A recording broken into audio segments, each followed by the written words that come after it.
Skarloey, the little engine, loves all the sights and sounds along his line and knows them very well.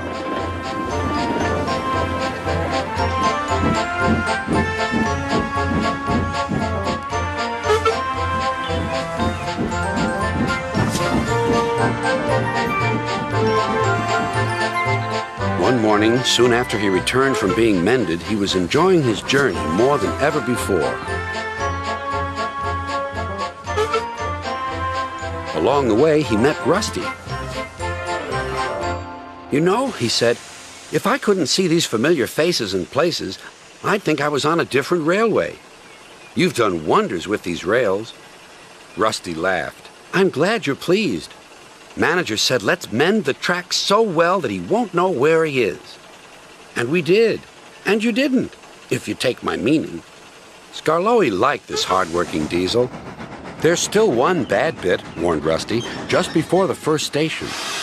An engine might come off there, particularly Duncan. He will rock and roll along the line. Look at him right now.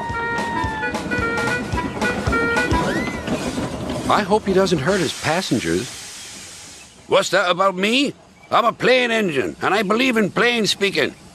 Speak up." Rusty warned Duncan about the bad bit of rail. "Huh. I know my way about. I don't need smelly diesels to tell me what to do." Rusty felt hurt. Duncan banged about the yard.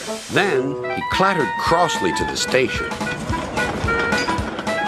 James was already there, waiting for him. "You're late," he snapped. "I know," said Duncan. "It's that smelly diesel's fault. Rusty tries to teach me how to stay on the rails and then goes off leaving me to find my own coaches." "You poor engine," sympathized James. "I know all about diesels. One crept into our yard and ordered us about. I soon sent him packing." Duncan was filled with admiration. He didn't know that James was boastful and sometimes didn't tell the truth. "Send Rusty packing! Send Rusty packing!" snorted Duncan. He climbed the hill furiously. "Well done, boy," encouraged his driver. "Keep it up." Soon they were near the first station. Duncan was pleased. "Nothing's happened. Nothing's happened, silly old diesel. Clever me." And he rocked and rolled along the line. "Steady, boy," checked his driver. But it was too late. "Sleepers and ballast, I'm off." And he was. "I warned him," said Rusty. "But all he did was call me names."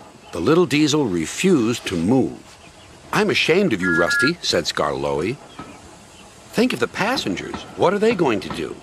"Oh, I'd forgotten them. Yes, of course. We must help the passengers." And Rusty roared into life.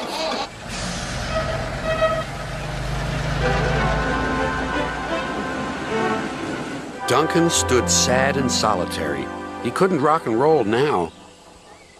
"Oh, dear," he thought. "Everyone will know how silly I am." The passengers had to get out and help, too. They weren't very pleased about that, but worked as hard as they could. They carefully levered Duncan back onto the line.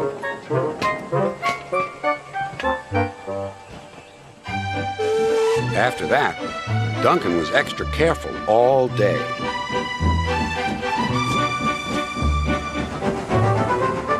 At last, evening came. "Rusty," he whispered. "thank you for helping. I'm sorry I was rude to you." "That's all right, Duncan." "I wish all diesels were like you. Let's be friends." "Suits me," replied Rusty. "We'll mend that bad bit of rail first thing tomorrow."